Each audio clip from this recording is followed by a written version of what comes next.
One. This is Radio Free Cybertron, episode 522, recorded June 7th, 2017. I am Brian Kilby, and with me this week, I am joined by the Headmaster, Don Ferguson. Don, how's it going? Yeah, nice, pretty good. Okay. Yeah, so weather's nice here. Is it good there? Should be. Yes, it was beautiful all day. Wonderful day. It was a great day to mow. Diecast, how are you doing? Excellent. Trying to order Transformers movie tickets. Yeah, I need to do that before the night's over. Matt is not buying tickets tonight. Or ever.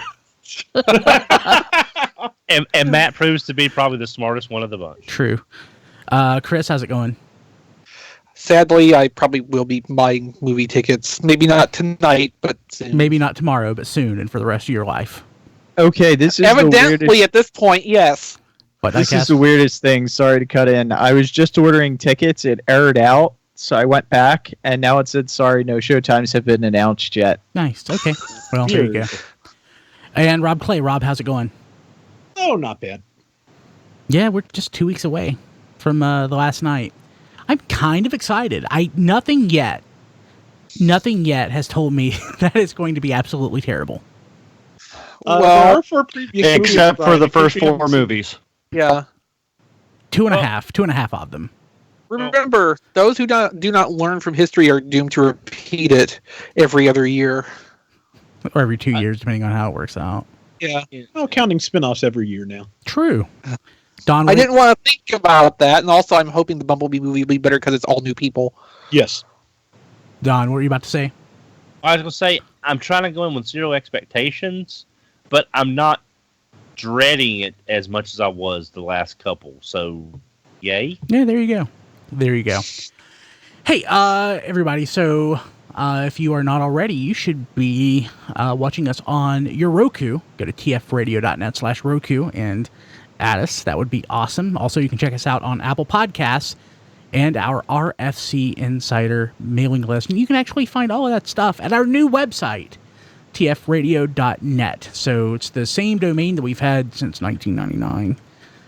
But now, of course, it directs you to the new page, which is pretty awesome because it's faster, it's easier to find things, and gosh, there's way more stuff on it. So go to tfradio.net, look around, find a show, listen to it. It's awesome, and it's mobile optimized. Finally, we are in 2017. We joined the current day. I was actually listening to some of our shows on the mobile version of the new site, and I was actually really impressed. I'm like, why don't other sites do this? And some do, but most don't. So we're actually ahead of the curve right now, which is pretty sweet. Cool. I really like the new site. Of course, I have put like 5,000 hours into it. So I hope to like something after I put that much time in it, honestly. Yeah. See, now, if I put that much time into something, I don't care how it turns out at the end, I'm going to despise it. It's just how my personality works. If I have to put that much time and effort into one thing, I'm going to be so sick of it by the time I'm done with it. And I'm not. That's the funny thing. Like, I'm finding neat little things I can do. Oh, I can do this. Oh, I can do that. So even though the site was quote-unquote done on Monday, I've still probably spent 5 hours a day just playing around with it and looking for new things to do. It's pretty sweet. Nice. I'm really happy with it. So tfradio.net, check that out. You can find all of our shows there. Also, one thing I do want to apologize to people over the weekend who got way more shows in their RSS feed than they are accustomed to. Because we changed platforms, the RSS feeds moved over. We have more shows now that show up in the feed, so a lot of things showed up that you weren't expecting. Many apologies. I was cursing your name, Brian. I'm sorry. What else is new? Yeah, so a couple of those things, like, the live stream from the 2010 Toy Fair, that was like just user error on my part, but I found out that actually wasn't posted to the old site, so the new site actually has stuff that the old site didn't. For whatever reason, that never made it. But I'm going to say user error. Probably. But Hey, most of it was unavoidable. What is it on?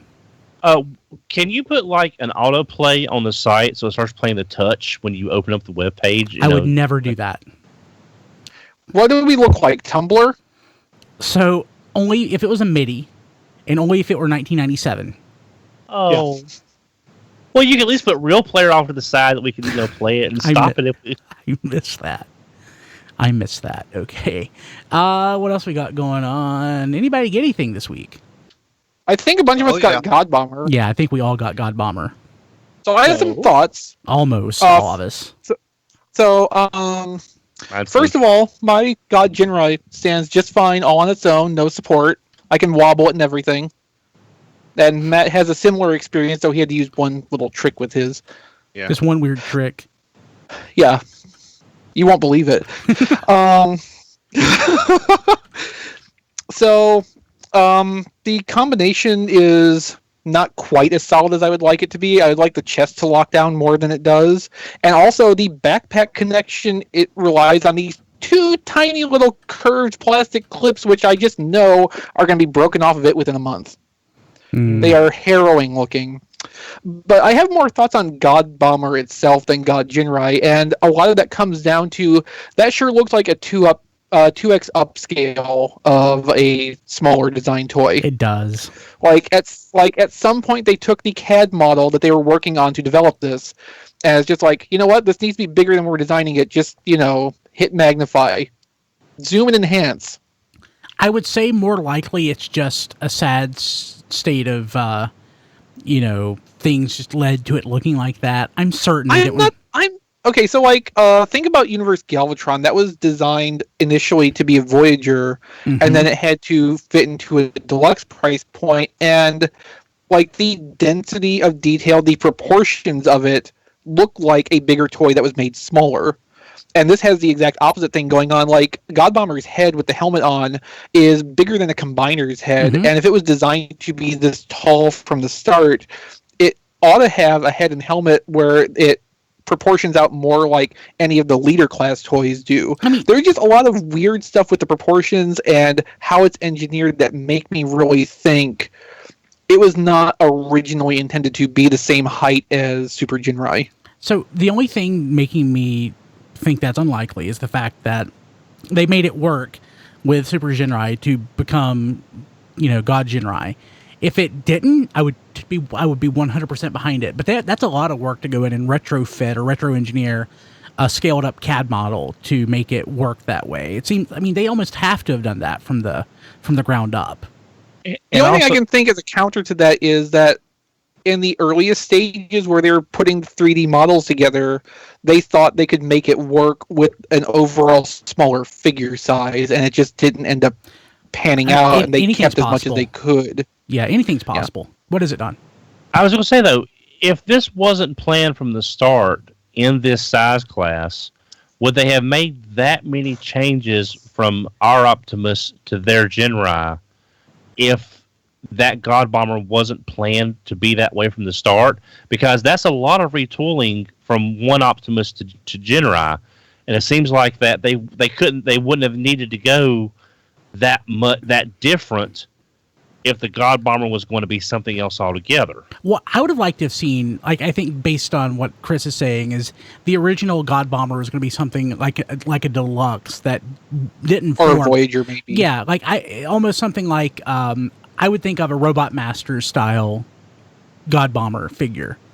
Even though that's an awkward comparison because it doesn't need to be that. Okay. But the fact that those were awesome and they were, homages of, or actually just, new versions of pre-existing characters, kind of like Titan's Return is, but I don't know. I think it would have been neat if he was just a deluxe God Bomber, but he would be a really crappy deluxe God Bomber. If it was a deluxe, I assume it would just be like the whole figure opens up and just sits down as chest armor, and there's no boots or gloves added on. Yeah, something like that. Yeah, it's pretty neat. Anybody else get anything that wasn't God Bomber? I did. That wasn't God Bomber. Yeah. Go ahead, Don. I think you spoke first. Oh no, Matt can go ahead. Matt can go ahead. All right. So I got two masterpieces this week. I got Dirge and Artfire. And I am super excited that I don't have to buy the Seeker mold anymore because I have them all now. Yeah. Until they make the next one. How is the QC on that Dirge? About the same as all the other ones. Yeah. I'm sorry. Buyer beware. What'd you get, Don? Oh, Matt, do you want to show off Artfire? Artfire is so beautiful. The deco and just color layouts on every subsequent issue of this mold gets better and better. So he is the whites and contrasting reds are really, really fantastic. I even like his Target Master figure. It is a pretty in-depth transformation for a Target Master, actually. Neat. So they did a really good job on this. I need that. Hey, for people not watching the video, Don just leaned back and grabbed. Was it Dirge? Yeah, the BB7 Yes model So version. my question, Don, and get closer to your mic if you can. How do you get into your kitchen? There's a spot behind me that I can get through. Okay, most people don't have shelves of toys blocking their way into the kitchen. Well, no, it's just back there for backdrop, so you don't see the sink full of dirty dishes. So do you wheel that shelf off of that spot when we're not doing the show? Like, is that a special feature? I just leave it there. I can get by no problem. I don't think we can see your sink from this angle. That's the point of the shelves. I've just been in Don's apartment. I know how it's laid out. So, but no, I just wanted to show off the BB7 real quick. I got this last week, but I shut off the jet mode only. I'd rather have BB8. Yeah, so there's that. But I also got the. He's so cute. But this is actually Dirge. Yes, I agree 100%. That was $100 less, and it's a great looking Dirge, and it fills the collection just fine for $100 less. And then I also picked up what and without the QC problems.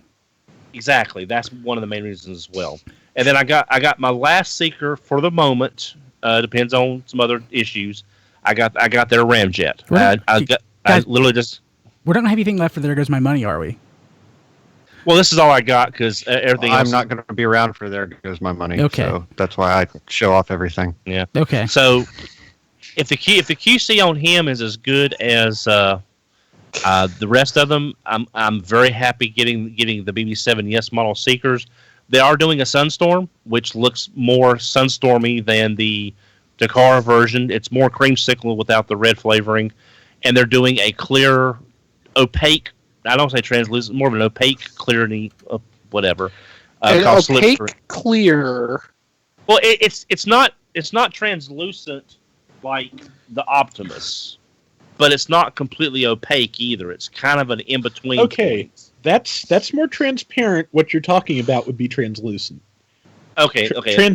Transparent you can see through. Translucent. Light passes through. Okay, thank you, Rob. I was having word issues there, and they're calling that one Slipstream. So they do have some new models coming out that I may or may not get, but I'm very happy with the quality of these, and especially happy with the money that I'm saving, and I still have a secret representation.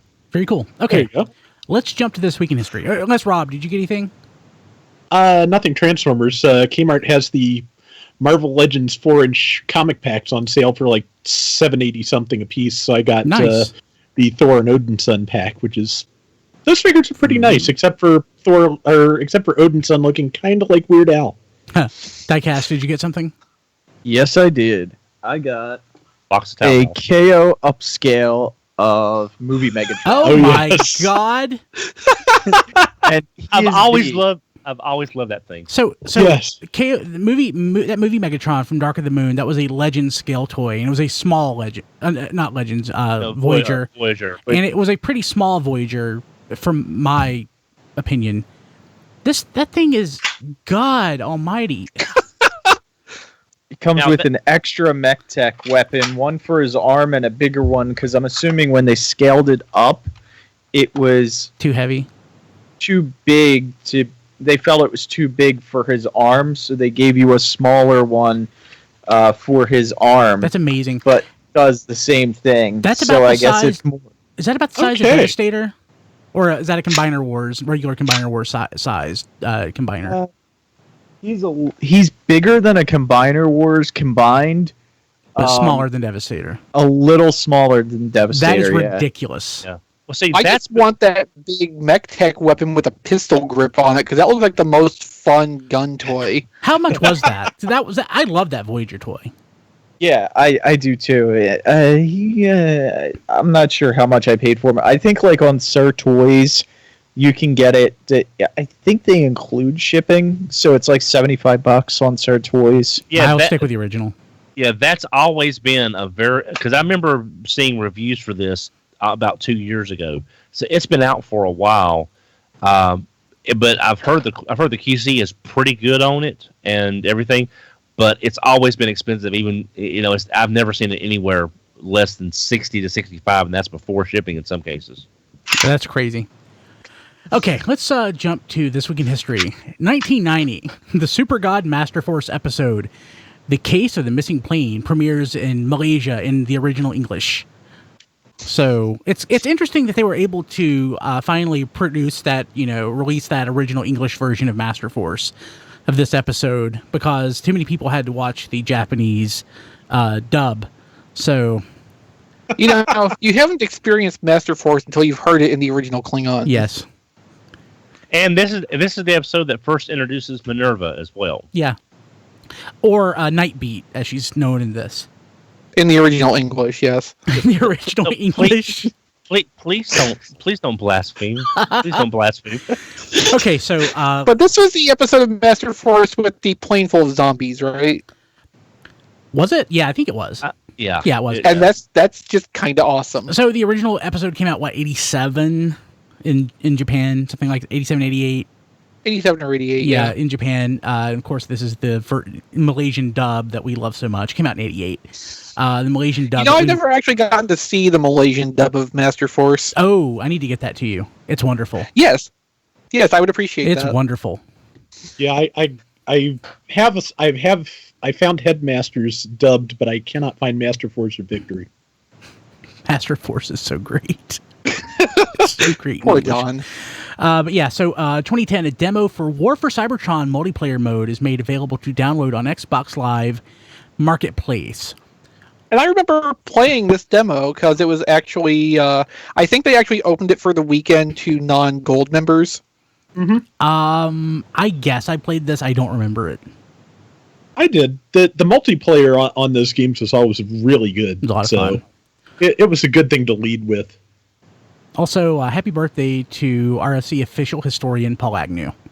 Happy birthday, Paul. Happy birthday, Happy Paul. birthday. I forget Go for it, Paul. Also, happy birthday to our own Brian Kilby, who is officially old as hell today. I am. I forget But that he's Paul and I still have the same younger than birthday. me. But he For is now, still younger for than now, me. Don, I'll catch up and pass you eventually, Well, right? Don, that's because you're older than dirt. He is not older than dirt. But Paul, yeah, I keep forgetting that we have the same birthday. I need to send Paul a message. I haven't talked to him in forever. So, okay, so time to go to Bad Poet's Corner, and this one will not be in the accent. So, let's do this. This one is called Weary Soldier. Weary Soldier. Years ago, I came to be free from wear and tear. Age and use wore me down, always in need of repair. Constant war and tragedy mean I am bound to be party to an endless dance, set to unending melody.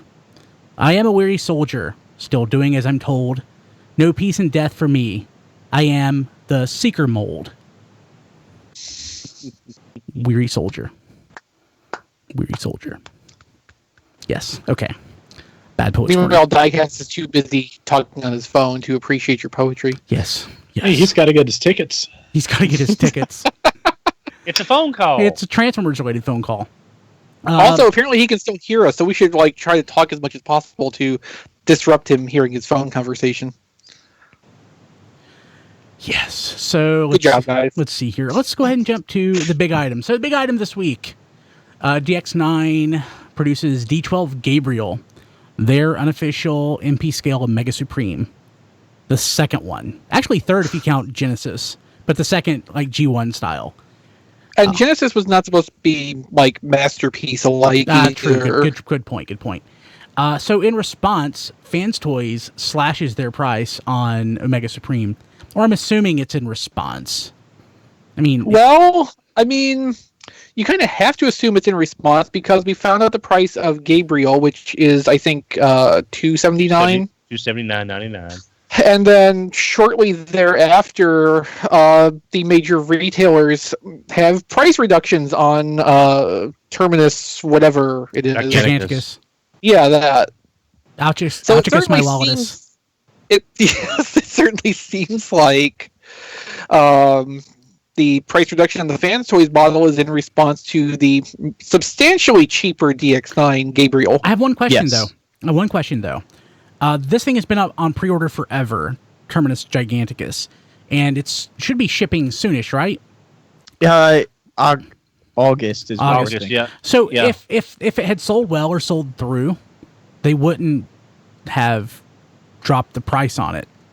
Yeah, no, if they had pre-sold out, there would be no reason to drop the pre-order prices. So, I mean, yeah, it's in response, sure, but it's not like they are still the exact, completely comparable either. I mean, so I guess one is still much bigger than the other, right? Isn't Terminus Giganticus? No, they're about the same size. They're about the same size. Yeah. Gabriel is like 22 inches to the top of its head.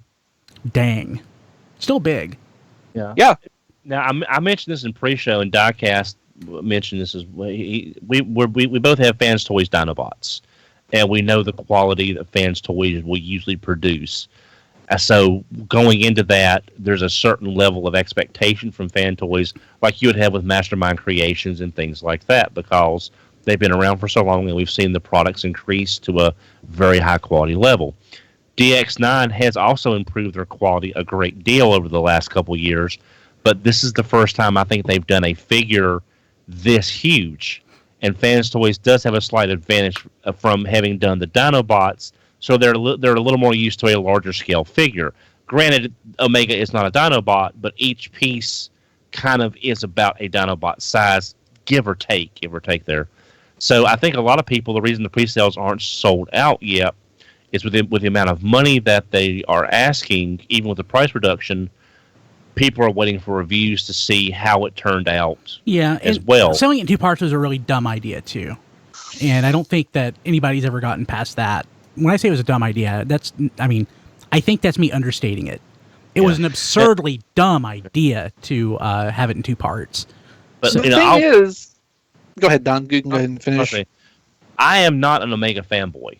I've always liked the character, but it's not really. I must have the best representation. But once I saw the Fans Toys in color, saw the design, I really wanted this to go with my Combiner Wars Devastator. But I would like to see some reviews first. Now with the DX9, I'm in the same boat. Now I'm worried once the review samples start hitting, and if the quality is there on both of them, we may wind up seeing everybody that's been waiting to place the pre-orders. Massey! Waiting to place the pre-orders. Then you're going to see these things starting to sell out, especially with the people are more likely to place the pre-orders once these review samples start hitting. So that's what I'm worried about. So the thing is, Fans Toys took over $100 off of the price of their Omega combined between the two pieces. It's still like $320, I think, to get the whole $330 to get the whole Terminus. $340, I think. But that, I think, actually puts it into a competition range with this DX9 one. The Fans Toys name, the reputation they carry, yeah, that might push an extra $50, $60 sale price just because someone wants to have that confidence in the people who made those Dinobots, who made Phoenix. Phoenix is the next most comparable thing, I think, in terms of can they actually pull this off at this size, because Phoenix, until Terminus is released, Phoenix is the biggest thing Fans Toys has released. Plus your aesthetic differences between the DX9 aesthetic that they've got versus the Fans Toys aesthetic, going against if it doesn't fit your collection aesthetic versus aesthetic. So you've also got that. Even if this sells through, how profitable is this going to be when they have shaved $100 off per unit? Still profitable. That's the other half of this too.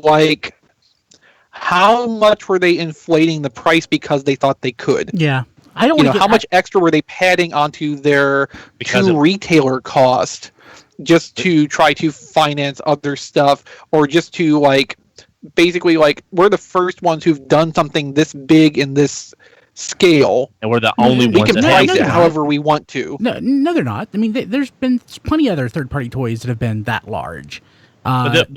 Well, they're the first ones to have an Omega. They were the only ones to have an Omega even available for pre-order, and then boom, you've got DX9. Right, and nobody's Dystopia. done a Masterpiece style third-party toy at this size or this price yet. Like, they're the first ones on that, and I can understand their expectation. You know, we can price this as high as we think we can because we're the first ones doing this. We're going to set the standard. And now DX9's come along and been like, nah, let's do it half the price. Yeah. I just think it's silly that, one, we need the first one in two parts, Terminus Giganticus. Right, we don't need that because DX9 is selling theirs all as one unit. Yeah, I mean, like, when we talked about this before, it didn't make any sense because it seemed like it was counterintuitive. One, just because you're going to have to pay for it twice. Two, there will be people who, for whatever reason, are only able to get one. You know, lose their job, you know, they run out of money, something goes on. Those people are SOL. I mean, it's just a bad business decision to do that. And DX9 just showed, hey, well, this is the way you should do it if you need to do it at all. And you can do it at this price. Again, but we still have the problem, and I don't want to get too far in the weeds into the conversation that we're going to have on the minicast. But we have, you know, 2 Omega Supremes. We have 6 Springers. You know, we have a partridge in a pear tree. I think that there's just... This was good for us. This was good because it gives us choice. You know, I don't say we need 6, but I think 2 from decent companies. I like DX9 stuff. I like Fans Toy stuff. You get 2, you get a more true price. This is why monopolies are not allowed in, you know, in the U.S. is because not in third party. Tell that to my area that only has one broadband ISP. Yeah.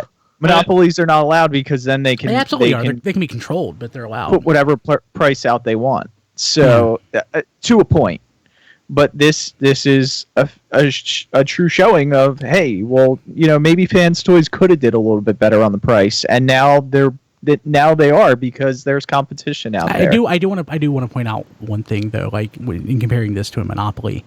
I mean, realistically, Hasbro and Takara, I guess, owns the Transformers. They licensed to Takara. You know, technically, they're the only ones who can and should be able to produce Transformers based on their likenesses for, you know, whatever manifold reasons. We do have other companies who are making Transformers based on Hasbro intellectual property. Hasbro, for whatever reason, doesn't stop them. So, but I don't think that monopoly is the right analog to this. I don't know what it is, but I don't think that's it. I would tend to agree with you there. Yeah. I'm just comparing. I'm not saying it is a monopoly. I'm just saying this is what happens in a U.S. economy when there's not a monopoly and there is competition. You get better prices, and that's exactly what happened here. We got a better price because there's competition. Funny, actually, I think what's really cool about all this stuff, this third-party stuff, is that it shows diecast as an American economy. I think it's the contrary. It's an international economy. In an American economy, we couldn't afford to produce things like this.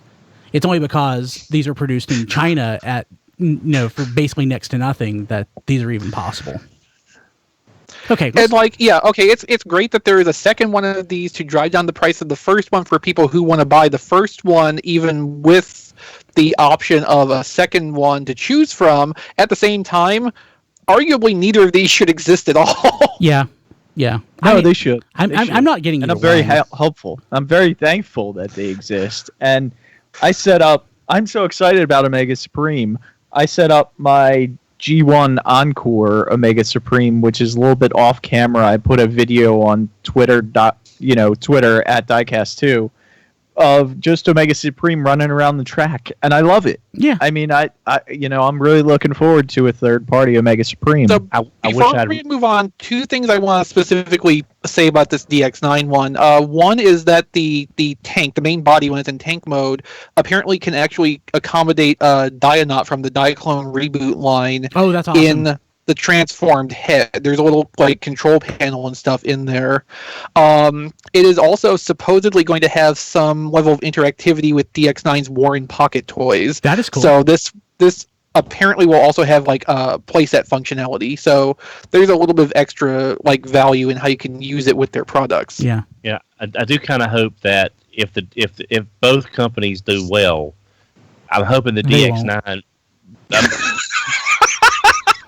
I'm hoping because I am kind of partial to the fans toy, but I'm hoping that the DX9 quality is there. They do either they do it again eventually as Omega Supreme, or they do it as the Guardian robot, because that way I could get two versions, two different molds. Yeah, actually, that'd be good if they do the Omega Sentinels. That'd be a good reason for somebody to buy one from either company.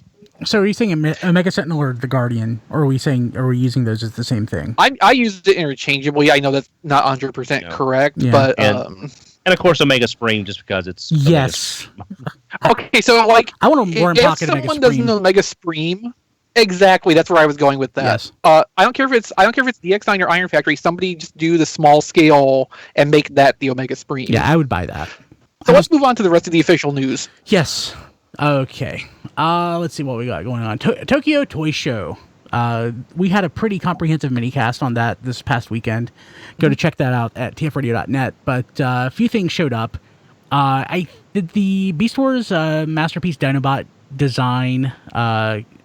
Was that after you guys recorded, or was that? No, it wasn't. Okay, so you guys hit on that. So I really haven't had a chance much to look at this, other than just wait. Is this it? Seriously, is that it? The live reactions. Yes, I haven't had I've just listened and read what other people think. I actually haven't seen the image yet, and this one from Twitter. That's it. Seriously. Well, there's also the render, of course. The design model the design model is from a magazine scan, and that appears to be a slightly earlier stage of development. There is the prototype image, which is the next link, and that looks a little bit better. Yeah. We have the one image of the robot mode. Apparently, the Raptor mode was shown at the presentation, but the person only risked taking one picture of it and the no photography sign. I love the no photography sign. I made sure to advise Rob to keep that in when he cropped the image down. So when I'm here in the U.S. and Hasbro or whoever says don't take photographs, I always adhere to that. I never take a photograph. Of course. But when I see it, especially if it's not Hasbro or not here, and I see that, I laugh because it is funny. Yeah. It's funny. Yeah. Yeah. This looks better. It's like I said on Twitter, though.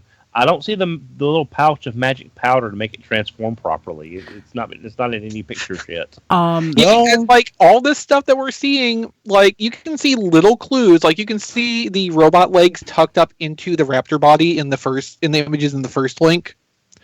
But there is still not a clear indication of like where the fake dinosaur head that's on the chest comes from, for one example. That chest looks awfully solid. Yeah, like Don says, I don't know how this is going to work outside of Magic for some of these details. Now, the prototype was also shown with Masterpiece Optimus Primal, and is said to be like head and shoulders above it, so it's basically right scale. Yeah. I think it should actually probably be a little bit bigger than that, but nitpicking. Optimus Primal is great. Cheetor is okay. I like the look at the robot mode, but I am very nervous as to how this thing is going to, like Don said, the magic dust. I don't see it. Yeah, I'm not going to buy one of these myself, but I'm really looking forward to watching the first video that goes up with a transformation demonstration. Yeah. Well, I mean, this could be something that is equivalent to the Inferno transformation with the hiding the ladder, just another step above beyond that. So I mean, it's possible it can be that compact. It's just, I think it has to basically turn inside out. That's the only thing I can figure. Yeah. It's just, and I hate to say it, but just looking at the photo of the actual hard copy there, I'm just wondering if it only looks better because we're seeing it basically head on, and it is still really that barrel chested if you look at it from any other angle. I mean, Dinobot was a big dude. Yeah. But that was more wide across the front, not thick front to back. Yeah. Yeah. But I mean, I have a feeling that probably has not changed from the render, especially if, as we're guessing, they're hiding a whole dinosaur in there. Yeah. Well, not a whole dinosaur. Oh, like you know what it is? Everything except the legs. You know what it is? It's one of those like little dinosaurs that comes in a caplet. You drop it in water. yeah. That's exactly what's going to happen. You're going to drop this in water, and then like 4 hours later, it's going to be a raptor.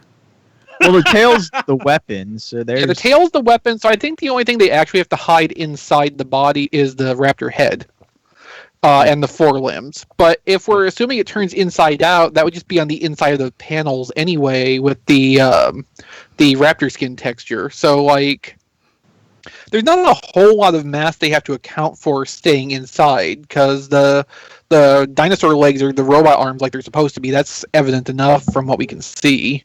Yeah.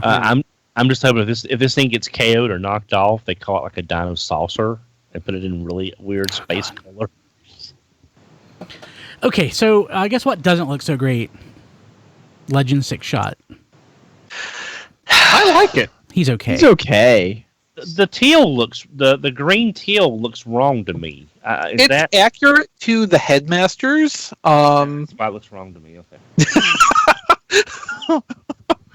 What I like is that they changed the Titan Master, so now it is a miniature Sixshot. Yeah. That is awesome.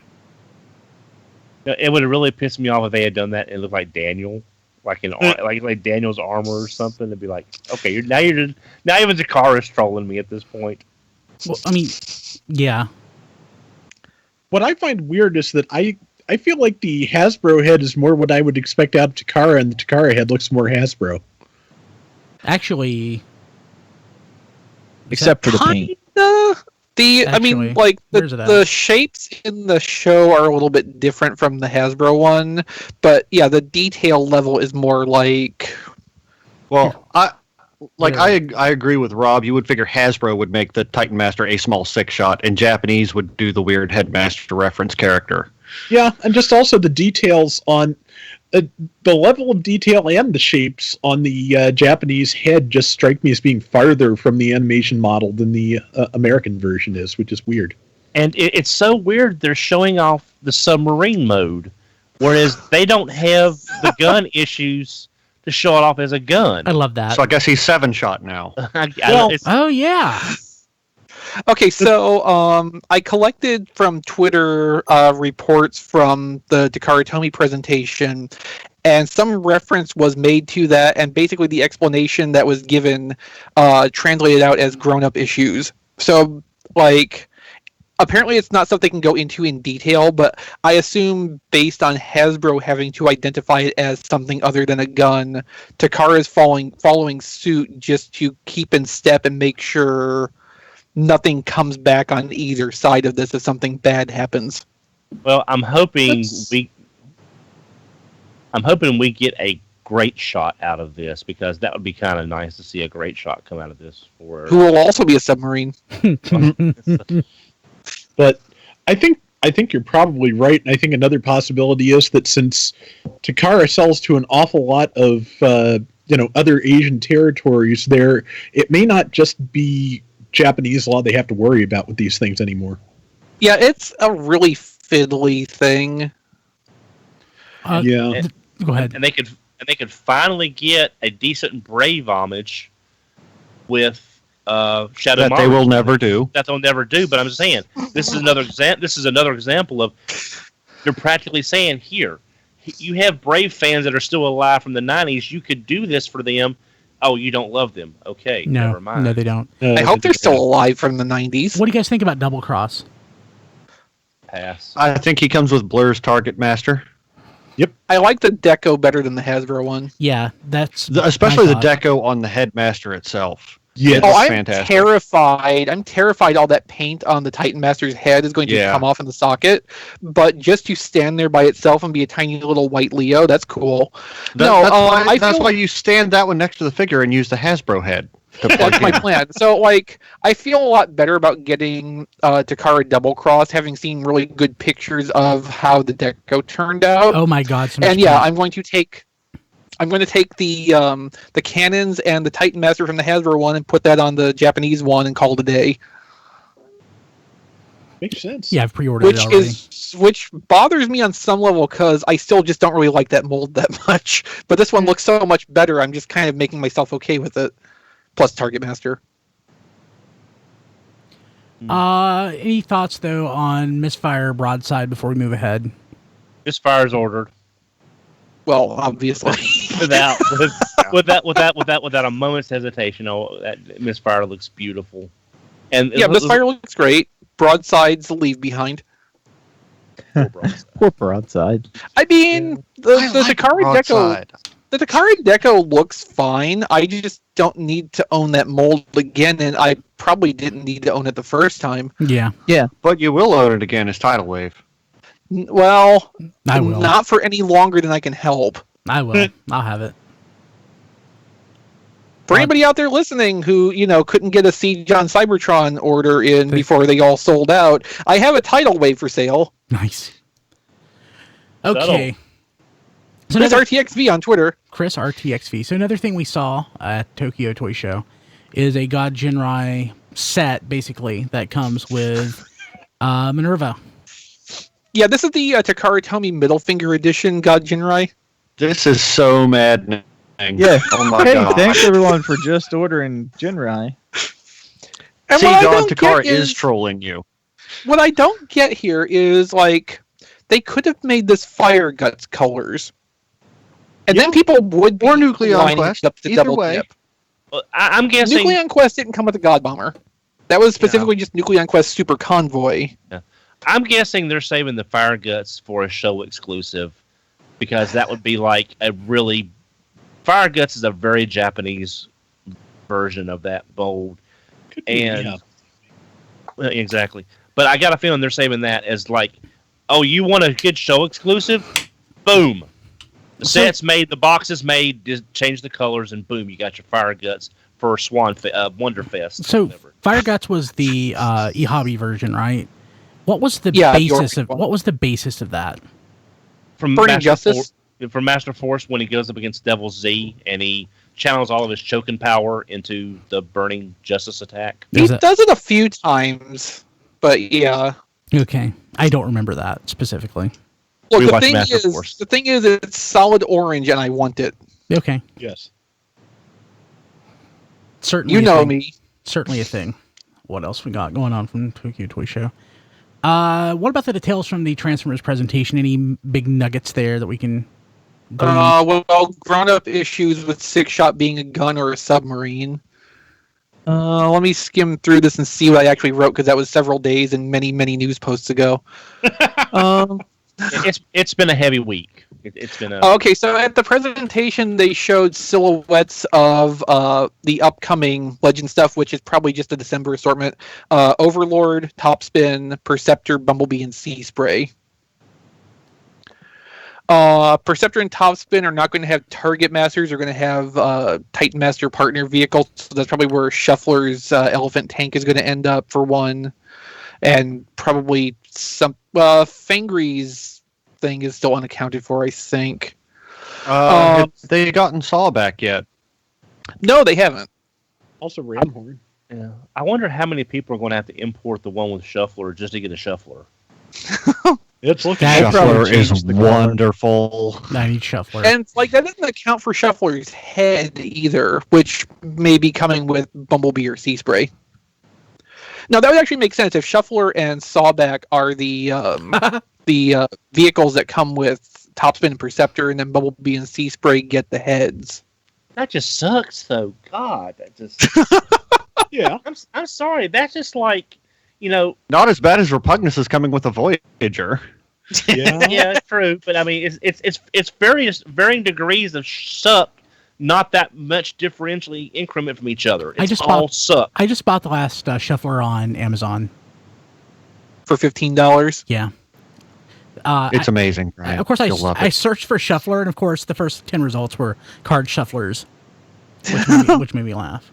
Oh, and this is interesting too. Sixshot is LG50, and apparently there's going to be some commemorative packaging for being the 50th numbered release in the Legend series. Interesting. Which one? Yeah. Sixshot. Yeah, I'm kind of surprised they're not using the old Cybertron Destron numbers for these, just as a. Just reusing their old numbers. That'd be confusing. Yeah. Oh, okay. And I'm reading this out of order. They had a silhouette of Slugslinger also.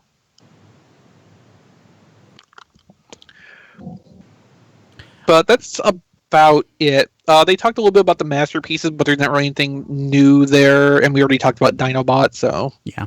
So we, moving to Titan's Return, we have in-hand photos of Trypticon, which we found out after the show recorded last week. It was up for pre-order already and will be available in June, supposedly.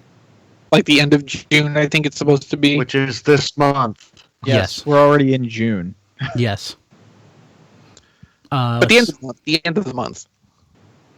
Here he is beside of Metroplex. Pretty good height on that. Yeah, it is. If you're watching the video. Which I think is actually consistent with the estimates I did back at Toy Fair time. You know, he looks really good. I just wish I had any desire for him. I just have no desire for this figure. And I'm more interested in Trypticon than I was Fortress Maximus. Yeah. But based on how easily available Fortress Maximus has been for the last year, I'm not in a huge hurry to get one. Actually, I don't know if this is in the show notes. It probably isn't. But in pre-show, we were talking about how Fortress Maximus has shown up at Ollie's. Yeah, it's on the show notes. So my wife, just before showtime, actually drove to the nearest Ollie's to check for me. They did not have it, but they said check back tomorrow. Because they have a truck coming in. So I there you go.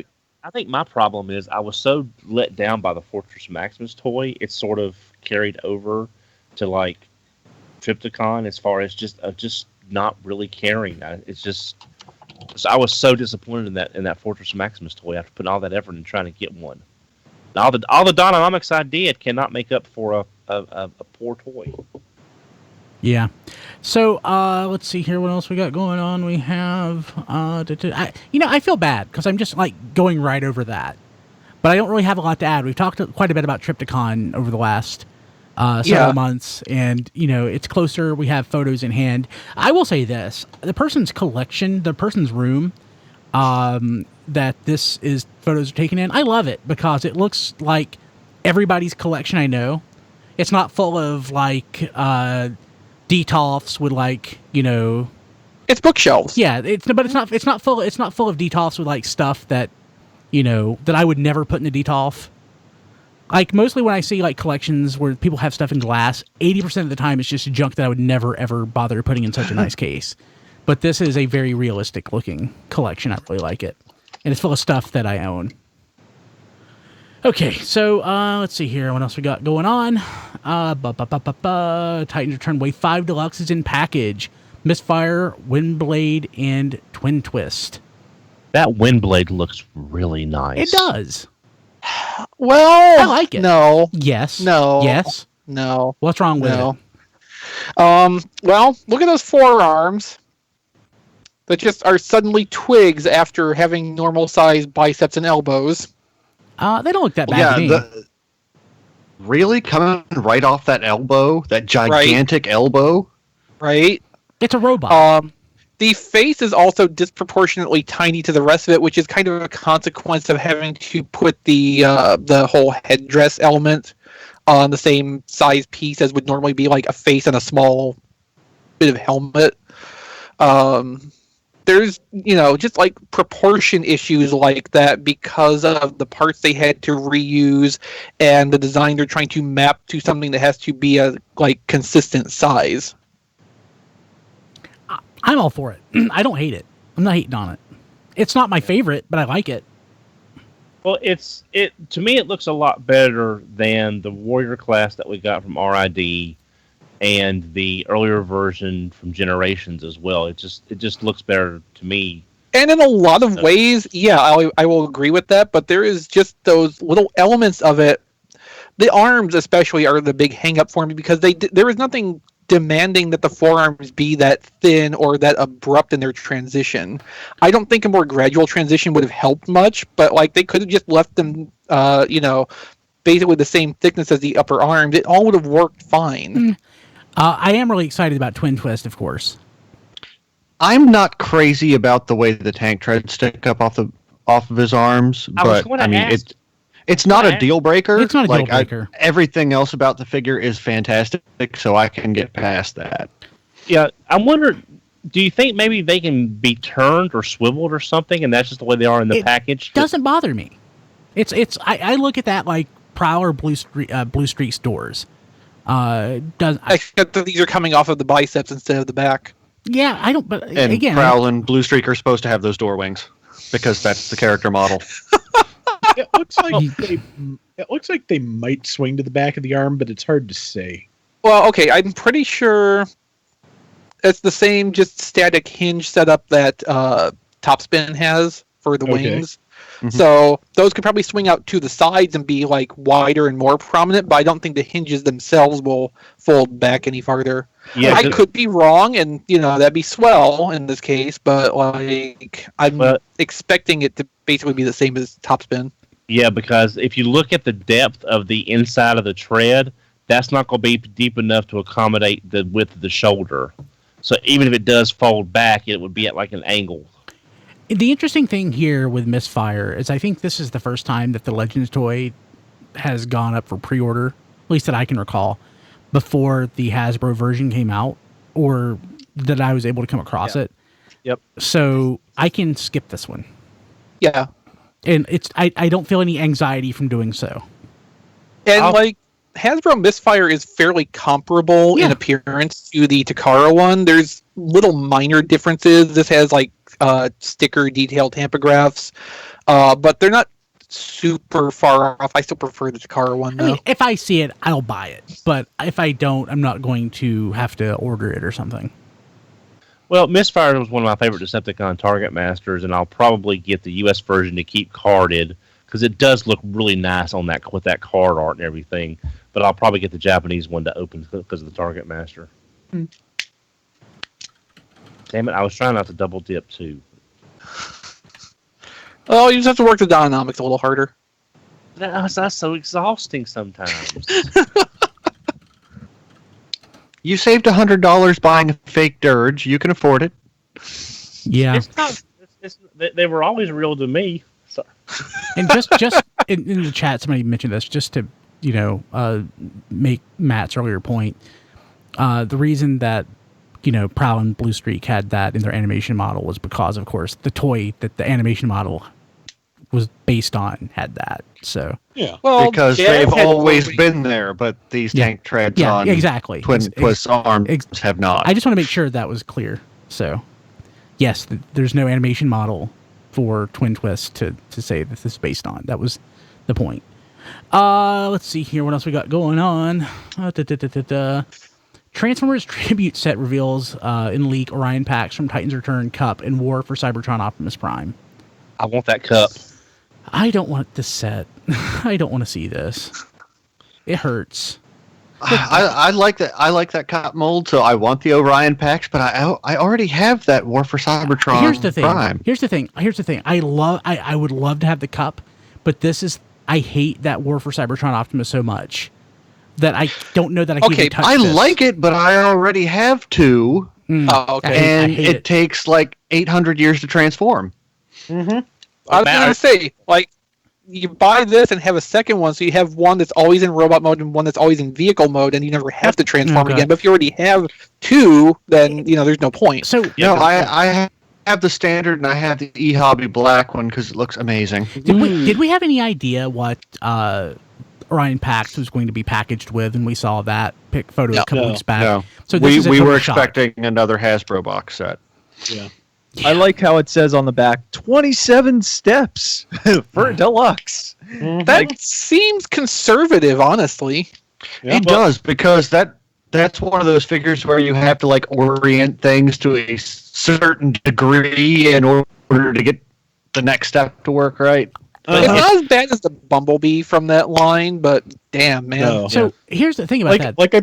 Like I put in the story, it will provide you with hours of entertainment converting it from robot to truck mode.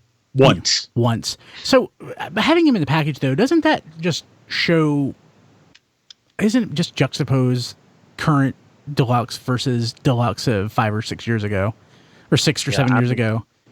I'm kinda, 7, yeah. Yeah, I'm kind of surprised that they picked that mold because because I mentioned this pre-show and Rob picked up on that as well.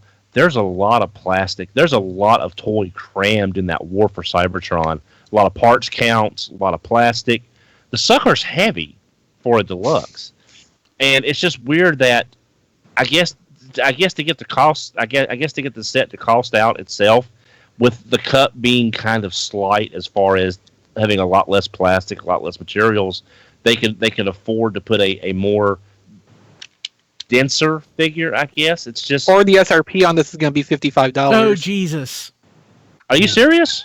No, I'm guessing, but it like could be. we don't know. 40. Walgreens don't know exclusive. Shouldn't even be. Shouldn't even be 40. We don't know the mechanism this is going to be released, so you know. Walgreens exclusive. Toys R Us $59.99. exclusive. $109.99. Platinum edition. Then. Oh jeez. Well, the Louise. reason it might not be Toys R Us is it doesn't have that logo on it. Yeah. Yeah. So maybe Target. I don't know. Could be a Target. So They're both red. we're going on an extra jam-packed, super long show. So let's move along. Yeah. The Siege on Cybertron set we now have in hand photos. Yeah, it's exactly, of course, what we I guess saw last week, but in hand. I want that Pounce. Pounce is the one I want the most of all these. Tidal Wave looks better than the renders. I want Tidal Like Wave. the colors. The colors are better, but still. I really like how Magnus Prime turned out, because I thought just from the from the renders and I think even the Toy Fair photos, it looked like even that only the central crotch block was going to be blue and the waist was going to be red. But with the whole thing blue, I think the color layout looks even better still. Yeah, it's pretty swank. Yeah, I'm pretty happy with that. Love the middle Hulk. Yeah, me too. I pre-ordered it, thankfully. The pre-order's gone. What's the diecast head? I want to say Thunderwing. Thunderwing. The paint on that just looks terrible. Again. What are you gonna do? I'm sure that's going to be another QC lottery situation. You know, I lucked out on Rodimus Prime. I'm happy with mine, but yeah, that's gonna be just completely. Thunderwing Completely requires random. a lot of white paint, and white paint is terrible for covering stuff and not getting rid of all the details. Because it goes on so thin, you have to coat it and coat it and coat it. It's just not a good situation. Thunderwing has that for the helmet. Rodimus had that for the face. Oh, I thought I lost my pre-order for the set because it wasn't showing up, but the page hadn't fully loaded Yeah. yet. Oh my gosh. oh God, my pre-order's gone. So we have a new Powermaster Optimus Prime in black, which is thought to be a primitive skateboarding exclusive. Do we have more info after this image just showed up? Or is Yes, we have gotten. We haven't gotten any information on price or availability, but the next story down does show the package art, which pretty much cemented as a primitive skateboarding exclusive. And you're going to open that and you're going to read that Titan Master name on the air, Brian. Okay, I will do that. So, next story. New Titan Master. Oh, I'm going to worry about this. Oh my god. We have the packaging, which reveals the new name for the Autobot Apex Titan Master mold, Shredicus Maximus. I now think I want this. I didn't want that. I didn't want God, this 2 minutes ago. That is so 90s, it hurts. Someone needs to make a tiny little Titan Master skateboard that you can peg into the feet. Well, they could just get the skateboard Minicon from Armada and do something with that because it's a skateboard. Wrong sizing, though. Yeah. Dang, that's an awesome name. I want to see what the robot mode looks like and see if this could be like, Nucleon Quest Super Convoy. Yeah, that's been suggested in the chat that came up a few minutes ago. Yeah. Man, so dang. Robots in the Skies, Combiner Force, Wave 3, Crash, Combiners, images posted Amazon. Yeah, I mean, these are what we expected to see. Pretty much. I do like the purple recolor of the Autobot ones for this new Decepticon one. The purples are very pretty, and they seem to work well together. I do like the colors. So then we talked about these last week, right? Wild Break and Drag Strip. Shocknado we talked about last week. I thought we talked about Drag Break. Did we not mention Drag Break? Not last week, Doesn't anyway. sound familiar, no. Okay. And we also have the first recolors of the show characters with the Optimus and Strong Arm set. I feel Because you knew that had to be coming. These just don't really. I might get the purple purple one, but it's just. I buy Robots in Disguise very sparingly. I might pick these up. I just don't know yet. It'll just be how it hits me when I'm at the store. I mean, I'm kind of the same way, but when something comes up, I like to have representation of, non-movie, non-generation stuff in the show. Yeah. Let's see here. So there, what else we got going on? Blah, blah, blah, blah, blah. Okay. Tokyo Toy Show, Legends Black Convoy in-hand gallery. That looks really nice. It does, but I'm not buying it. Yes, I guess I can't now, right? Isn't it sold out, the pre-orders? Yeah, it's pretty much sold out everywhere. Yeah. Again, there's the vague possibility maybe Hasbro Asia will distribute somehow, and that will be an opportunity for people outside of Japan, outside of Tokyo Toy Show to get it. I really feel like I don't need another version of this mold. It's pretty. Quite possibly not. It's pretty. Yeah. But so is every other version of this character that I have. Somewhere buried in that gallery is also photos of a base mode that apparently the Pack-In comic came up with, which actually looks pretty good, and could be suitable for like the Laser Optimus that came in the first box set if you want something to represent like the trailer battle platform thing. Yeah, I don't see it. There's a lot of photos of this. Second page photos, I think. Second page photos, I'm always... The page... In any case, for anybody interested in looking at that, you can go to tformers.com and search for LGEX Black Convoy and find that in the gallery. Yeah, if you're watching the video, it's right here.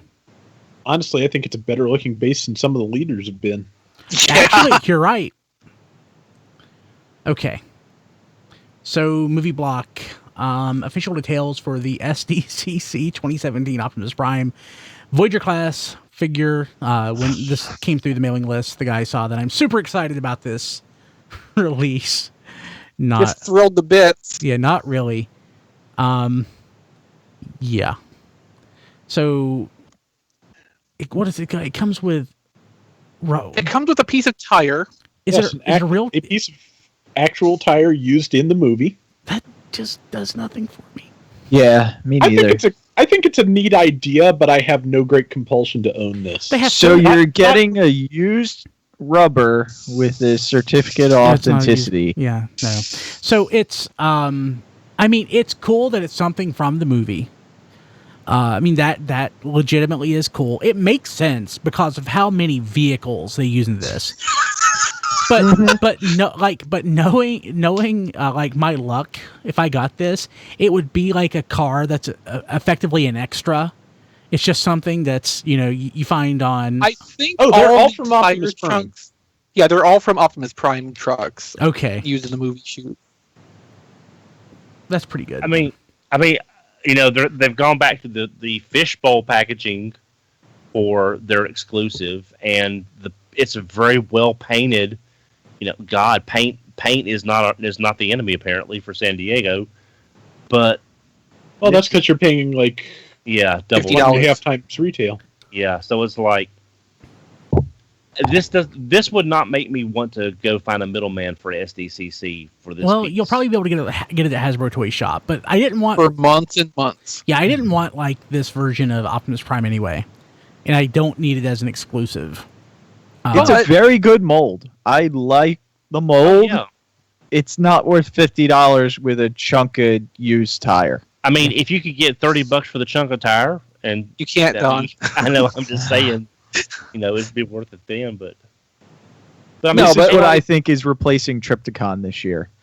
No, because the point I'm just about to make is that this is the first reveal, the early reveal, and those are always the ones that don't matter. Yeah. And they always go like a variety of price points with this. This is going to be one of the lower ones. Trypticon will be the top. There might be something in the middle too. Maybe. So what I love is our pal Chris McFeely's in the chat. And when I mentioned that Twin Twist didn't have an animation model, of course he never showed up in a toy commercial or anything. Chris was quick to point out, yes, there is a model, just never used. It's on the wiki. I love Chris. Also, while we're at it, Chris, yes, you were right last week about the Till All or One situation. I was wrong. I was misreading it based off my live read of the story, and I screwed it up. So, thank you for correcting me, even though I was not willing at the time to be corrected. Love Chris. Okay, so let's see what else we got going on Movie Block. We have some items from the Hasbro brand team conference call, for more on that, you can check out the mini cast we recorded last week. Yeah, you were on that call, right? Any major highlights though, besides Cogman, who's awesome, and I need like 15 of them. Cogman was cool. What's cooler though is the Voyager Jet Nitro. Has a removable, non-transformable head so that you can have Cogman take over his body. That is really sweet. That was something they revealed to us for the first time on the conference call. And because I made a point, real quick, Don, sorry. Because I made a point to put this in the album art or the YouTube art this week, I do want to mention Cybertron, which is the repaint of Cybertron Primus, which originally retailed for $50. This retails for $150. It's gorgeous, though. God, it's so beautiful. It's gorgeous. It's G2 Don, Primus. stare closer to your microphone. It's G2 Primus. That's what this is. Effectively, yes. Yeah. They said that the inspiration for the deco was Cybertron's appearance in the G1 cartoon, where it's kind of dark on the outside and has that inner glow. Yeah. So like the yellow paint apps and then the orange plastic on the inside are supposed to be like, as you transform it, the life inside the planet is emerging and it's like coming alive as you turn it to robot mode. It's so pretty.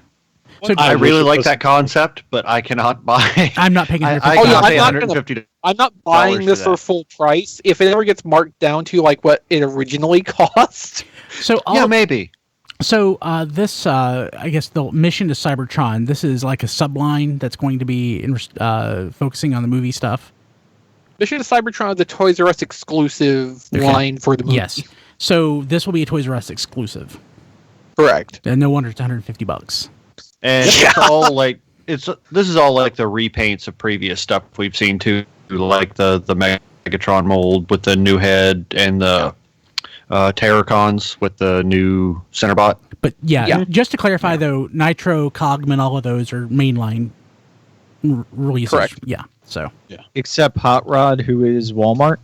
Yes. Yeah, Hot Rod is a Walmart exclusive basically across the board. Like Deluxe, Legion Recolor are all Autobots Unite, which is the Walmart exclusive subline, and also a marketing campaign, which we'll talk about in the later item. So, real quick, so Toys R Us exclusive mainline, and I just lost my point, so let's go ahead and move along. Sorry. I forgot. So, hey, I've slept 3 hours a night for the last 2 weeks, so I'm finally catching up. Hey, we have a new website. Yes, we do. Thank God. It only took 5 years. I think I literally started working on it conceptually 4 years ago. I have. Well, that's when you started talking about it. I have design documents that I did 4 years ago. None of those designs actually made it to the new site, but I started on it 4 years ago. Let's see here. So, Hot Rod. Hot Rod is a new mold, or is it a Hot Rod is mostly new. It shares some structural parts and legs with Lockdown. Okay. Wanted to clarify. But it's fundamentally new. It's new to you. It's bigger in car mode. Most all the details are different. Okay. So you were pushing me to speak to a specific article. Was it the upcoming Transformers Last Night figures or the MPM-3? You wanted to speak to a specific article as you were trying to... I was making reference to the Autobots Unite thing, which is the tour event farther down, but we can get to it when we get to it. So MPM-3 Movie Masterpiece Bumblebee in hand gallery. Which is important because it actually has it side by side with Sideswipe. He scales really well with Sideswipe. He does. Yeah. Dang. Even the vehicle modes scale basically right because Yeah. Miro's not a small car. Yeah. Wow. So is that Sideswipe significantly different than the first version? That is the first version Sideswipe.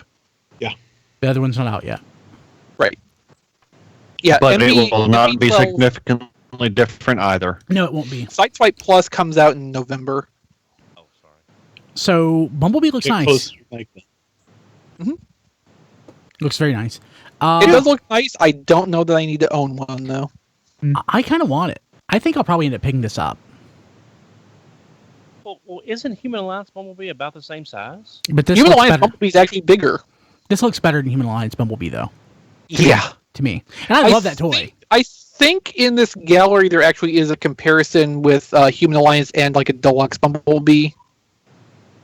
Yeah, I mean, I think Human Alliance Bumblebee is great. I think it's my favorite Bumblebee toy up until this. Bumblebee meaning this Bumblebee, not G1 Bumblebee. But yeah, I will definitely pick this up. That's I exciting. mean, this Bumblebee is a masterpiece for a reason. Let's put it that Yeah. way. So Michael Bay says Transformers Last Night shorter than the last 3 movies. Did he say by a lot? By a lot is, I think, what 2 he minutes. said. It's 2 He minutes. did say. It's 2 minutes shorter than what? Okay, so like the chronology of this is that there was a story going around last week that the last night would be over 3 hours long. Michael Bay tweeted to refute this, saying that it would be shorter than the last 3 movies by a lot, which I interpreted to mean the last 3 movies combined. Well, then you were right. Yes, so we do actually apparently have the length for the last night revealed, and it is still like 2.5 hours. Yeah. Age of Extinction, for reference, was something like 2 hours 43, I think. So Why are the movies so long? I've never actually thought to ask that.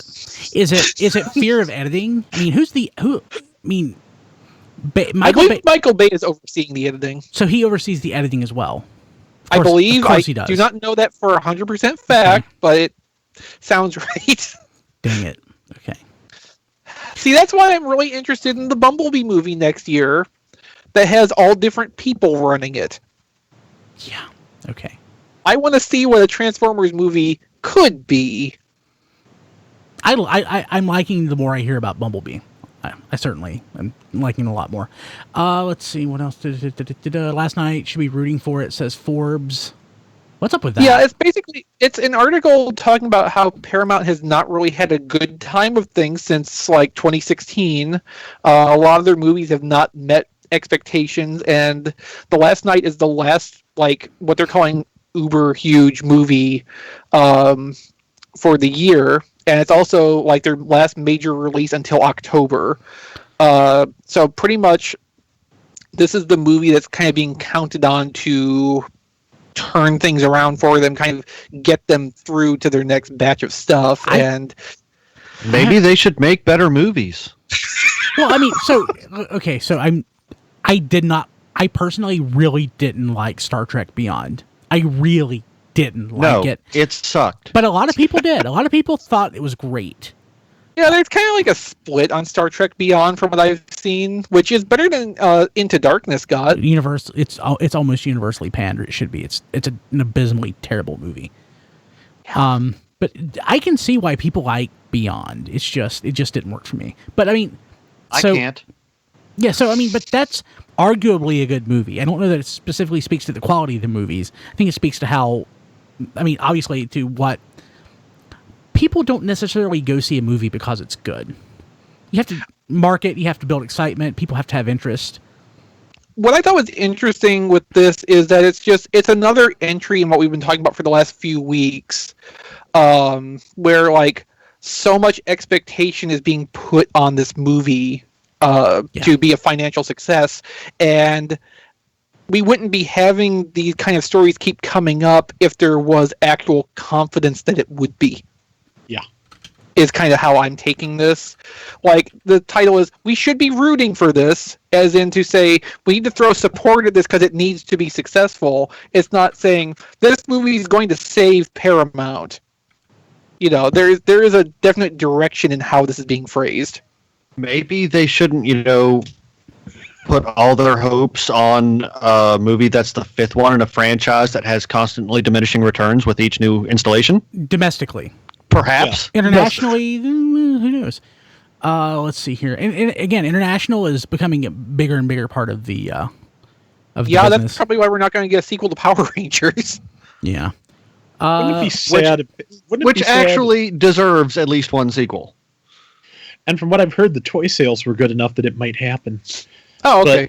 But wouldn't it be sad if Paramount stopped making Transformers movies just in time to not get one written and directed by someone else? I think the Bumblebee movie is going to happen either way. Yeah. Yeah. Oh, yeah. I'm excited about it, so we'll see. Transformers: The Last Night Walmart Mobile Tour event revealed. So I have no idea what this is. I did not read this prior to coming in. Well, okay, so This like is one you of the know at 75 articles you Universal, wrote, right? you know at Universal, they have those like people in the big costumes. Yeah. So they're going to do something like that, but not as good, and send them around to Walmart across the country. It's the Autobots Unite tour, because Autobots Unite is Walmart's marketing push for the last night. I'm glad they have one. Yeah, I know, right? Well, the first stage of that was those pallets going out in front of the toy department. Another stage, which is With old apparently supposed to products on it. start on the 12th. They're going to be visiting over the course of like 5 months, 870 stores across the U.S. There's going to be Bumblebee, Optimus, and Hot Rod performers appearing. Basically broken down by region of the country. So Hot Rod's going to be West Coast, which also includes like the Plains states going by this map. So they're not making like their back end store employees dress up as No, Transformers. these suits are 10 feet tall. I'm almost certain if they're not the suits we saw at Universal, they are pretty similar in construction. Yeah, I'm sure they're constructed the same way. I just don't expect them to be, as fancy and stuff. My buddy Victor Well, could if they're probably fit only- into one. If they're only making 3 of them, I think they could be as fancy. Maybe. We'll It'd see. be interesting to see. That's pretty cool. I'm thinking about the 80s. Don? Closer, Don. Mike. I am. I'm thinking about the 80s birthday party suits now, with just walking around. Oh, God. Interesting. So Yeah, but this is the thing that's going to be going on from June through early November. 870 locations, so probably one near you will have this if you want to go and have a spectacle one day. So last week we've talked. Actually, we may not even have talked about it. May have made the minicast. The Optimus Prime Mission to Cybertron 2-pack, which includes the Protoform Optimus Prime, and is that the Revenge of the Fallen? Which Optimus Prime is that? Dark of the Moon. Dark of the That's Moon. That's the Dark of the Moon. That was the Walmart exclusive in the 2 versions before it went to Target in the Grimlock 2-pack. That glorious shiny Target exclusive. Yeah. The thing that really surprises me about this picture is someone actually bought that on the shelf. So here, honestly, You had a couple people tweet us in the meantime Yeah. about finding. yeah, it we also. had listeners today tweet us. So here's the thing about that Protoform Optimus. It's aged way better to me personally than I would have expected. Like I look at it, and I'm like, that actually doesn't look that bad. Where in 2007, I thought this looked like crap. Or was that They 2000? I think they to colored it better. They need to get the That's right, Protoform yeah. Starscream out again in different plastic, because that original one is falling apart now. That was 07 for the first movie, right? Not for Revenge of the Yes. Fallen. Okay, so Yeah. for whatever reason, I thought we were doing the show and that came out, but of course in 07 we weren't. That was during the down period. I think it looks a lot better. So I don't hate the set other than that Dark of the Moon Optimus. I hate Well, that. okay. You think it looks better, but do you think it looks $40 better? No, I don't. I mean, even if they had Yeah. done it with the Takara paint job, that was the extended series for the last movie in the red and the blues and such. No, it's just I have that toy. No, oh god. And I'll be honest, I like the Dark of the Moon Optimus better than I like the Protoform. Because that's not a bad little deluxe, but $40, just no. I think the Protoform is a decent toy. It was never like. I never liked the color scheme that much just because it is really blah, but that sure has fit in with more recent movie toys a lot better than it did at the time, didn't it? Yeah. Either one of those is a perfectly fine $11 or $12 toy. Yes. Unfortunately, that only takes up to almost half the value of the set they're being sold in. Yeah. Yeah, it should have been a $30 set at max. Okay, I could see 30, maybe. But, make sure they're painted really nice and stuff. Yeah, I mean, but no, those shouldn't be a $40 set. Yeah, we see now why they're doing $20 a piece for deluxes, so they can trot out molds from before 2009 when they go to do these 2-packs. Yeah, but I mean, they're Toys R Us exclusives. Toys R Us does not have to conform to the price points necessarily. The price points exist for the retailer's benefit. They can price the stuff however they want to or need to. For exclusive stuff, that shouldn't really be an issue. Yeah. I guess not. So, Mission to Cybertron Deluxe Megatron Transformers The Last Night exclusive in package. It's pretty. It is. It is. It's pretty overpriced. It's pretty, and the sad thing is, this is making a better use of space than some of the mainline regular retail toys. Yeah. Like, this actually looks like it fills up its box. It does. So, they retooled the head to make it look like the movie Megatron. It actually works surprisingly well. It's a little weird that they retooled that. Like transformed, it doesn't look anything like movie Megatron, I don't guess. But yeah, in robot mode, it's a fair comparison. I like the colors on it. Yeah. Yeah. You know what's really sad though? This is going to be on the shelf right next to Voyager Megatron, which will only be $10 more. Wow. And that Voyager will literally be twice the mass of this. Twice the mass. So, and for folks who don't recall, this is based on the Generations Megatron from 2013. 2013. Yeah, wow, that's 4 years ago. Tiny. It is tiny. It was the smallest toy in its assortment. Megatron was the smallest toy in its assortment. Hey, Hey, it scales really well with the Legends Starscream that came out at about the same time. I can see that. Hey, reminder to everyone out there, if you are using Amazon at all, we would appreciate it if you would use our Amazon link. So on the new website, we actually have a couple of Amazon links right there. So on the home page, toward the top, we have a subscribe button, but immediately to the right of it, because people are like, hey, where's the Amazon link? I have made it as transparent. Well, I made it as apparent and obvious as possible. So you click on... you don't want to make it transparent because that's actually a thing you can do in CSS. Yes, that's exactly something you can do. And you can also... We also have a link here on the sidebar that takes you to the Amazon Kindle store. And if you wanted to get your IDW comics there, you click on that and you can actually buy and pre-order the Transformer comics from Amazon that you can read on your Kindle or on Comixology. That's how I read my comics. And I've actually been buying stuff lately from Amazon that way. I think it's pretty cool. But yeah, so right here, top of the page, tfradio.net. It looks like it's a little Amazon logo. You click on that, and you can go buy your toilet paper, your Diet Coke, whatever you get from Amazon. I buy my dog food and cat litter, and actually cat and food as well. dumbbells.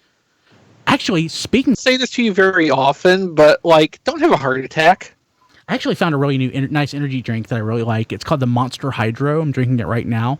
It comes in a clear plastic can. It's not transparent. Again, Brian, don't have a heart attack. It's delicious. Well, he's not on the hemo rage, I don't think. Oh God, no. That would be terrible. That stuff made my hair tingle. Didn't like that. Didn't like that. The hemo rage, I never got the joke of until I actually looked at the Amazon page and realized it could also be rated hemorrhage. It's pretty crazy. So we've already talked about one third-party item this week, but in third-party news, Perfect We can blow through these pretty quick. Yeah, Perfect Effect PC-16 Ginrai Prime upgrade for Super Ginrai. Okay. This is something really wanted to happen, and I wish I liked it more. I mean, I kind of like it. I don't like that you have to buy 2 kits to have a complete Ginrai with Powermaster. Yeah. Because the Powermaster comes in PC 15. Mm-hmm. So you have to buy. Well, no, I mean, this can do like the essential functionality. It can replace the cab on Super Ginrai or Powermaster Optimus all by itself. You just won't have a Powermaster to connect to it, and you will still have to use the Super Mode head that came with the original toy, which there's some, like, I think you have to disassemble that and just kind of parts form it on if you want to do that. Whereas with the PC-15 kit, you get an extra Super Mode head that's designed to work with this, the Powermaster. So, like, you're going to spend, like, $90 to have that complete kit. However, the next item is a little bit better. It comes with Haikyuu. That's awesome. PC-15 comes with Haikyuu. Oh, or okay. Ginrai. Okay, That's what I was saying. Okay, PC-17, the Core Magnus upgrade. Oh, wow. So now you can have a white cab robot inside your Ultra Magnus, your Combiner Wars Ultra Magnus. That's ridiculous and awesome. And this doesn't require a second kit. Yeah. Thanks, Dreamwave. Closer, Don. Thanks, Dreamwave. Yeah. So, I mean, you might as well just be thinking G1 for that. Because, I mean, that's what that was the original toy. I mean, Dreamwave just canonized it. I do like that it comes with the replaceable chassis piece too for the full-on Ultra Magnus mode to make it less IDW. The only thing about that, so like Combiner Wars and Unite Warriors, it wasn't Unite Warriors, just Legends Ultra Magnus, were fairly different colors in some respects. And rather than release 2 kits or have 2 separate parts, they've colored this one with elements of both. This does not appear to allow you to combine the toys, to combine the cab and the robot together, does it? It fully replaces the cab element from either of these molds. Okay, then it just sits inside. Do they not have a photo of this as the full-on Ultra Magnus? I think they do. The Ultra Magnus or Ginrai robot mode pictures they show have that inside. They just don't have the chest open to show it. They have it here in the in like an actual product shot. Yeah, that actually works really well. Yeah. So go ahead. I want to know more about how the neck piece they're providing will actually work. I'm curious about that. Other than like 1 or 2, I have not really bought many upgrade kits. I don't see myself buying this one, but I do have 2 versions of this mold, so I potentially could, do this with my Hasbro, the Combiner Wars toy. Yeah, I mean, it's still expensive because it's a Perfect Effect kit, but at least this one, it's a one-and-done thing. It's not like missing stuff because you didn't buy an additional $35 kit. Yeah. And the sad thing is, on that PC-15 kit for Optimus, the shin fillers are kind of nice, the extra head is kind of nice, but literally the Ginrai just sits inside the chest, and you never see it. If you use it by itself, but with the PC-16, it all works together the way it's intended to. Right, but neither set you can really use without the other. Exactly. To get the full effect. Yeah. I still wish it just wasn't quite so barrel-chested, and the arms just remind me, the upper arms especially, remind me a little bit too much of Titan's Return Bumblebee. And the smokestack. Yeah, I'd like to see some more in-hand on this to get a better sense of it. Yeah. Right now, it's just in a dangerous spot of, boy, this looks just good enough, I kind of want to do it. Yeah, I get that. Because this is the kind of third-party thing I can still get behind. It's a simple, complete figure, and it upgrades something else. It's not all unto itself, and it's not, like, ridiculously complicated. Sorry. Yeah, I would really love to see one of these in hand. Yeah. I just can't stand the smokestacks. For some reason, that's what my eyes keep getting drawn to, is those smokestacks, right? It's just bugs. They actually don't bother me very much for some reason. I don't know. Yeah. Let's see here. Rob, what's on TFormers this week? Okay, this week we have got my review of Lost Light number 6, which we wrap up the first story arc. It's a decent issue. It's There is a major event at the end of the book that I'm not particularly happy with, but it's not like it's offensive or anything. It's just something I really didn't want to see happen. Meanwhile, XV has done a really nice digibash here of the version of Bludgeon based on Hardhead that appears in the Magna. Is it Magna Convoy? Yeah. Yeah, Magna Convoy comic, the eHobby exclusive figure, and that looks really nice. Thank you. Nice.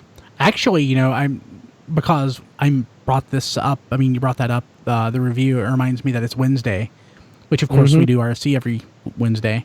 But I forgot that it's also Comic Book Day, so I just quickly checked Comixology to see what I need to pick up this week. tfradio.net/comics. And funny enough, The Lost Light number 6 is on the front page, or on the first page of comics for the week. Nice. Oftentimes Transformer stuff is buried toward the back, but now it's on the front, so that's pretty cool. Very cool. Okay, hey, Rob, what's on the network Don, what's on the network this week? Oh, it's a lot. You don't have to read, if you just want to give the highlights. Oh, no, no, it's fine. It's fine. Well, yeah, stay with the microphone. Yeah. This week on the network, Superhero Time presents that one episode of Star Trek, The Savage Curtain. The Enterprise meets Abraham Lincoln. Yes. That sounds like a setup for a fantastic, entertaining episode, right? We thought so. Boy, were they wrong. Mm-hmm. But at least, hey, Mickey had a chance to talk about a Star Trek bridge crew experience. I want to play that. I just don't have a PlayStation. Yeah.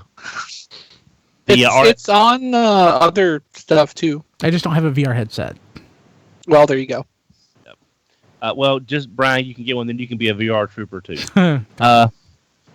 The RFC Minicast, episode 64, Tokyo Toy Show and the Last Night reveals.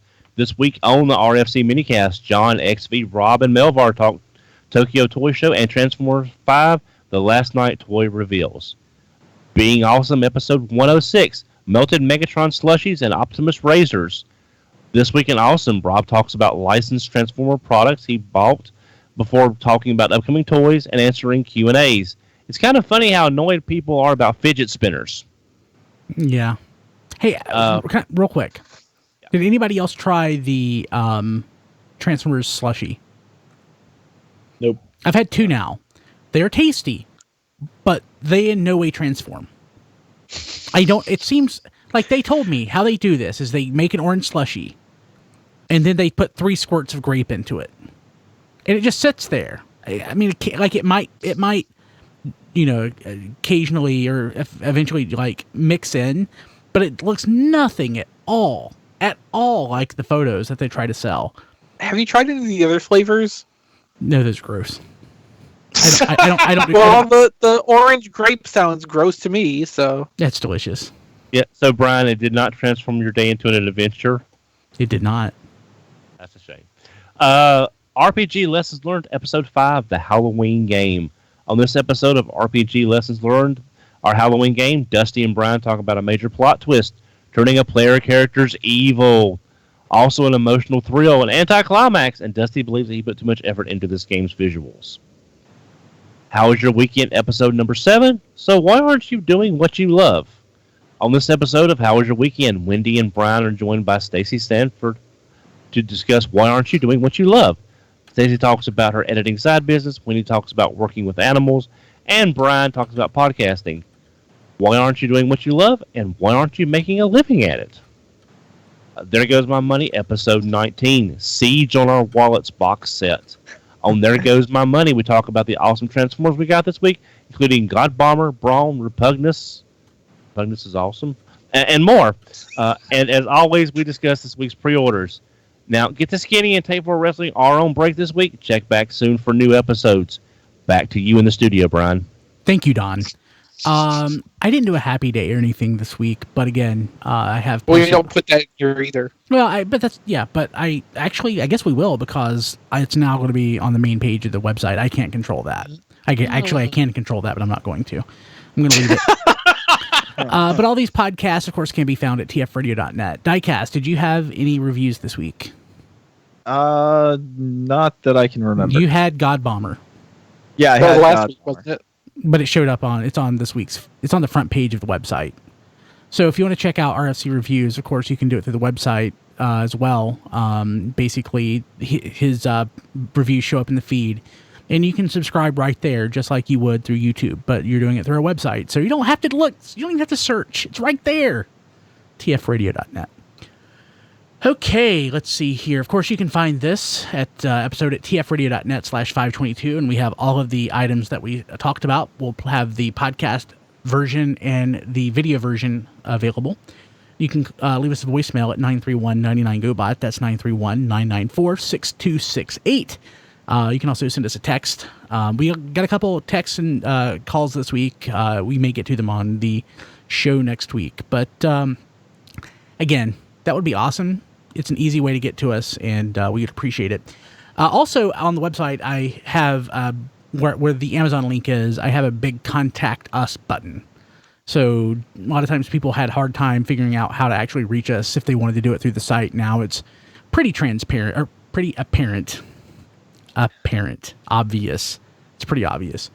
So, again, tfradio.net. You can find us on Twitter at TFRadio and on Facebook at facebook.com/TFRadio. We are also on Instagram at TFPodcast. I am on Instagram at Brian Kilby and on Twitter at BKilby. Don, how do people get a hold of you? They can get a hold of me on Twitter at HMRC, the number 4, EVR. Diecast. You can get a hold of me on YouTube at RC Reviews, on Twitter at Diecast2, and on Facebook at Reviews by Diecast. Sweet. Matt. I'm boring. Follow at that John D. Yes. On Twitter. Follow at that John D. Chris. Melvar, MELLLLVARR. Just 3 L's. 3 L's, 2 R's. I lost count halfway through. Yeah, you did. And if people want to buy your tidal wave, how do they do that? They don't. Okay. Rob. That title is actually looking better. TXV on Twitter. At Chris RTXV. Rob. I am on Twitter at Figure Reviewers. And odds are good if you want to buy Chris's tidal wave. He'll see if you address anything there, too. I am on YouTube and also on Twitter at Flailthroughs. And thanks to Matt for the early birthday gift, we will be starting a new Gundam game soon. Awesome. And, of course, the Transformers reviews that Chris and I do can be seen on YouTube at TFormers TV. Sweet. Awesome, guys. Well, thank you out there to everyone who has listened or watched. We very much appreciate you. While you're checking out our new website, why don't you subscribe and leave a review while you're there? We actually have a nice little button at the bottom of the screen that lets you review right from your browser. It'll pop up and go to iTunes. And of course, if you are subscribing, you can subscribe through iTunes, Google Play Music, through RSS, lots of different ways, even by email. It's pretty awesome. But thank you guys for being here, and we will catch you later. Have a good one. Bye-bye. Diecast, what are you playing with? I clear crap. Oh, okay. Starscream. It's not that crappy. It's a knockoff, I think. Oh, then it's crappy. It's kind of really bad. But you know which one looks great? The DX9 Warren Pocket one that's coming out. That looks really nice. Got the coronation gear, right? Yes. Yeah, and it's clear. So I love really good clear figures, but I think that Optimus Prime's a little bit that Don has is a little bit too big. How do you feel about opaque clear figures? Not sure how I feel about them. But yeah, I have this little I'll say gears. Oh yeah. Gears. Swerve. And or this is the Make Toys one. Yeah. And I like it. It's cool. Yeah, you got that from the event they had at TFCon. Yes. Yeah, their Make Toys event where I got to play with Despotron. And which is now completely irrelevant. Yeah. Is there any difference between the Transformers Optimus Prime showing and the other showings, other than it's just an hour earlier? The Optimus Primetime one is specifically IMAX showings, from what I can tell. Okay. Just And because you that get, one like, wouldn't work. You get a free T-shirt. Oh, free T-shirt? Oh. Yeah, that one, for whatever reason, doesn't work. Okay. Maybe it's sold out. Yeah, that's what it's saying, but I find it hard to believe. Mm. How many people does your nearest theater seat? Your IMAX theater. I don't know. I haven't been there in a while. Like my Dolby theater, I don't think seats more than, gosh, maybe 100 people. Because it has And the IMAX probably. I mean, how big a format is Dolby? Would they need a big auditorium for that? It's the same size screen as an IMAX. Okay, so even a big IMAX is probably less than 200 people. Yeah. So the thing is at Dolby, its screen's curved, uses a laser projector, and it has big leather recliners instead of stadium seats. Nice. It is nice. And the recliners, but they're electric recliners, so you just press a button and it reclines you. It's amazing. I mean, okay, that's a little bit less fun because I like that whole mechanical clunk of, throwing yourself into the back of the seat, but otherwise that sounds nice. It is pretty dang awesome. I don't know that I can ever go to a different theater now. So let's see here. There goes my money. Are we recording that, or? Oh, looks like you're working on that. I think for simplicity's sake, I am going to kill the stream just because it's easier for me. People watching live, and we run long too. So people watching live, thank you for being here. We love you. Come back next week and for hopefully a shorter show. Fingers crossed, but no guarantees. So we'll see you next week. Have a good one.